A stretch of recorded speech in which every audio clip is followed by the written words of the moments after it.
Late-breaking developments out of New Orleans this afternoon. The Department of Homeland Security is starting its immigration crackdown that's now being called Operation Catahoula Crunch. As News 15's Ivan Rodriguez shows us, New Orleans and Minneapolis are now the latest cities targeted in a series of sweeps nationwide.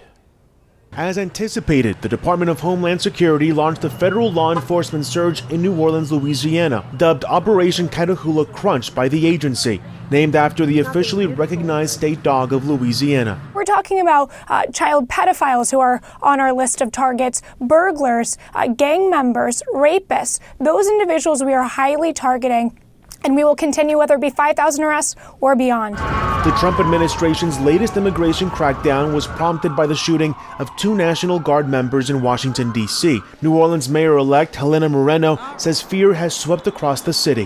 What they're seeing is what appears to be racial profiling of brown people, and then going after these individuals and treating them like they are these significantly violent offenders. Activists say there's worry in the community. And as a new ICE operation unfolds in Minnesota, targeting undocumented Somali immigrants, according to a federal official, President Trump ramped up attacks against the community amid an investigation into allegations of pandemic relief fraud in the state up to $2 billion. I don't want them in our country, I'll be honest with you. Okay? We could go one way or the other, and we're going to go the wrong way if we keep taking in garbage into our country. Department of Homeland Security Assistant Secretary Tricia McLaughlin defended the administration's targeting of Somali immigrants, citing data showing fraud. There's widespread fraud, particularly marriage fraud when it comes to immigration. We're looking at criminality here. Ivan Rodriguez, News 15. With Border Patrol agents beginning immigration sweeps in New Orleans, some Hispanic businesses are temporarily closing their doors in fear of being targeted. Reporter Alyssa Gomez continues our team coverage.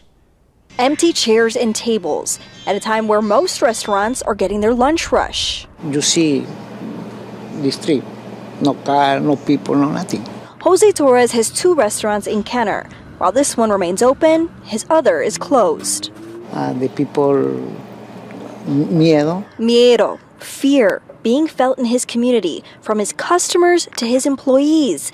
And he's not the only one. In this area, maybe 6, 7 restaurants is closed. The Hispanic Chamber of Commerce says that they've been bracing for this. They say it doesn't just impact Hispanic businesses, but the entire state's economy. Those businesses also need suppliers for their goods and services, products that they sell.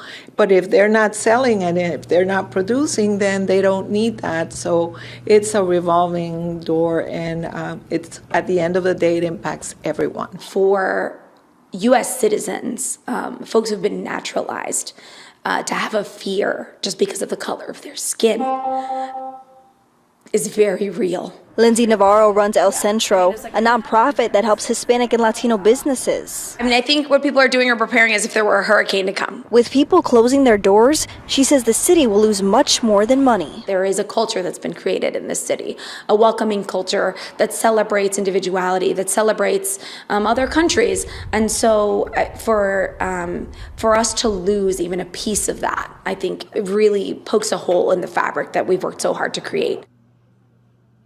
Well, some other businesses in New Orleans are taking a stand against the Trump administration's immigration operations inside the city.